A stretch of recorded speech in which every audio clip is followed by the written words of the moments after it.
তো আসসালামু আলাইকুম গাইস, কি অবস্থা? আশা করি দেখতে পাচ্ছেন আমি এখন আছি আমাদের এই কুমিল্লার গোমতী নদীর পাড়ে।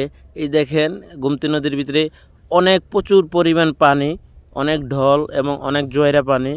আসলে না আসলে বুঝতে পারতাম না। এই দেখেন, আর যারা এই বাড়িগুলো আছে, এই বাড়িগুলোর ভিতরে পানি উঠে গেছে মোটামুটি।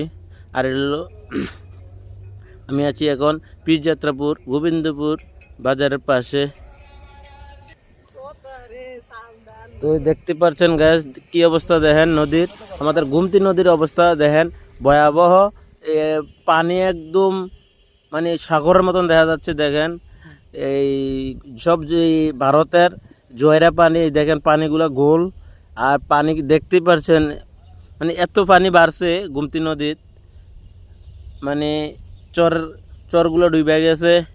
আর এগুলো খেলার মাঠটা ছিল, এই দেখেন খেলার বাসগুলো ডুবে আছে, কিন্তু খেলার মাঠটা যখন আমি নামলে আমি ঠাই পামু না, মাথার উপরে পানি।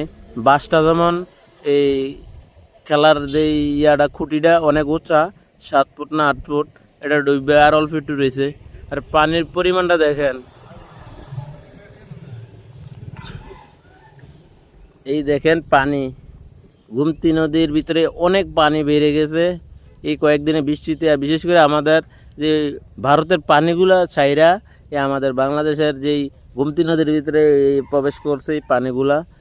এত পানি আগে ছিল না, ইদানিংয়ের বৃষ্টির পরে পানিগুলো ছাড়ার কারণে মনে হয় আমার এই ভারতের পানিগুলো ছাড়ার পরে এই পানিগুলো এত বাড়ছে।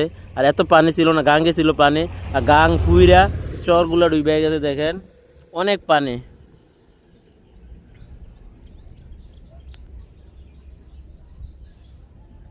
আর পানিগুলো একবারে গোলা, অনেক পানি বেড়ে গেছে গাঙ্গে, অনেক জোয়ার, অনেক স্রোত। দেখেন পানি আসতেছে, কাছে থেকে তো দেখা যায় না, দূর থেকে দেখতে পারতেছি অনেক পানি স্পিডে যাইতেই আছে। আশা করি সবাই দেখতে পাচ্ছেন, যারা আছেন কাছে এবং দূরে, দেশ এবং প্রবাসে, অবশ্যই লাইক কমেন্ট শেয়ার করে সবাই পাশে থাকবেন। সবাইকে ধন্যবাদ।